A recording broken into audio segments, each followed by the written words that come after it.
Hi friends, silence 2 Manoj Vajpayee ప్రధాన పాత్ర పోషించిన ఈ సినిమా G5 లో రిలీజ్ అయింది. ఈ సినిమా ఎలా ఉందో చూద్దాం. మనోజ్ వాజ్పేయి ఏసీపీ అవినాష్ పాత్ర పోషించాడు. ఏసీపీ అవినాష్ కి కొంతమంది అమ్మాయిల్ని వ్యభిచారంలోకి దింపి చంపేసే కేసు ఒకటి వస్తుంది. ఆ కేసుని అతను సాల్వ్ చేయడం కోసం ఏం చేశాడు అన్నదే మిగిలిన కథ. తన టీంతో కలిసి ఇన్వెస్టిగేషన్ చేస్తూ ఏసీపీ అవినాష్ ఒక పెద్ద స్కాండల్ ని బ్రేక్ చేసి ఎంతమంది అమ్మాయిలను కాపాడతాడు. ఈ సినిమా మొదలవడమే ఒక బార్ లో జరిగిన వరుస హత్యలతో మొదలవుతుంది.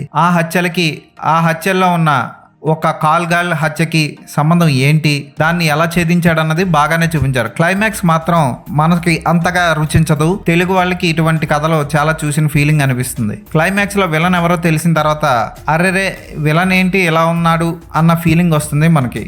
నేను ఇక్కడ మీకు విలన్ ఎవరో రివీల్ చేయట్లేదు. ఏసీపీ అవినాష్ వర్మ పాత్రలో మనోజ్ వాజ్పేయి చాలా బాగా చేశాడు.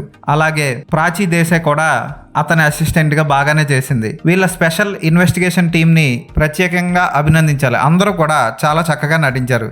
మెయిన్ విలన్ క్యారెక్టర్ కూడా బాగానే ఉంటుంది, కానీ చాలా వీక్ గా ఉండడం ఈ సినిమాకి ప్రధాన మైనస్. అలాగే దర్శకుడు ఇంకొంచెం లోతుగా దీన్ని పరిశీలించి ఉంటే బాగుండు. చాలా స్పీడ్ గా ఇష్టం వచ్చినట్టుగా తీసి పారేశాడు. కథలో అంత డెప్త్ లేదు అనిపిస్తుంది. అలాగే స్క్రీన్ ప్లే కూడా అక్కడక్కడ స్లో అవుతూ కథ పక్కదారి పట్టినట్లు ఉంటుంది. క్లైమాక్స్కి వచ్చేసరికి స్పీడ్గానే ముగించేసినట్లు ఉంటుంది. ఫోటోగ్రఫీ బాగుంటుంది. అప్పుడప్పుడు చూస్తున్నప్పుడు మనకి సిఐడి టీవీ సీరియల్ గుర్తొస్తూ ఉంటుంది. ఆర్ట్ డైరెక్షన్ అలా అనిపించడానికి ప్రధాన కారణం. డైలాగ్స్ కూడా అక్కడక్కడ బాగుంటాయి.